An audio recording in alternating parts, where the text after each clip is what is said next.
Nell'ambito del convegno nazionale tenuto dall'Ordine dei Commercialisti ad Agrigento al Palacongressi, diversi erano gli espositori dei settori collegati alle attività della materia, case editrici, fornitori di software, tra questi anche uno stand dell'Agenzia delle Entrate con EquiPro, un'area riservata agli intermediari fiscali abilitati ai servizi telematici e già in possesso delle credenziali Entratel e dell'identità digitale SPID, dove è possibile visualizzare online la situazione debitoria e i piani di rateazione dei loro clienti senza recarsi allo sportello e utilizzare i servizi messi a loro disposizione.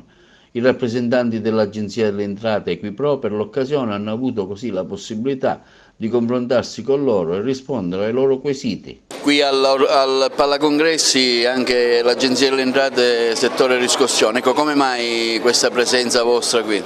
Allora, sicuramente per fare una promozione dei nostri servizi online che abbiamo messo a disposizione degli intermediari, in particolare anche dell'ordine, proprio per favorire l'operatività nei rapporti con l'Agenzia delle Entrate e Riscossione attraverso l'utilizzo del nostro portale o della app nell'area riservata agli intermediari. Un'immagine nuova, un'Agenzia delle Entrate che si apre più alle esigenze degli ordini professionali e del cittadino? Assolutamente sì, attraverso la messa a disposizione di servizi digitali che aiutano sicuramente l'utente ma anche l'intermediario a poter interagire con l'agenzia senza dover necessariamente recarsi fisicamente presso i nostri sportelli. Sono molte le richieste che vi arrivano in questo senso? Sì, sono molte, noi però puntiamo anche ad incrementarle proprio per favorire, diciamo, nell'ambito della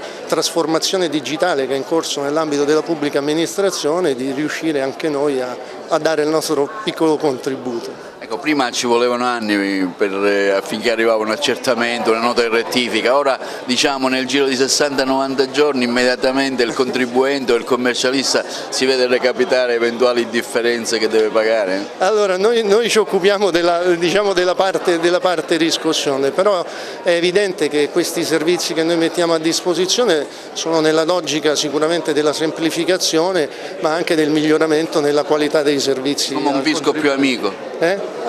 Ci proviamo, assolutamente sì.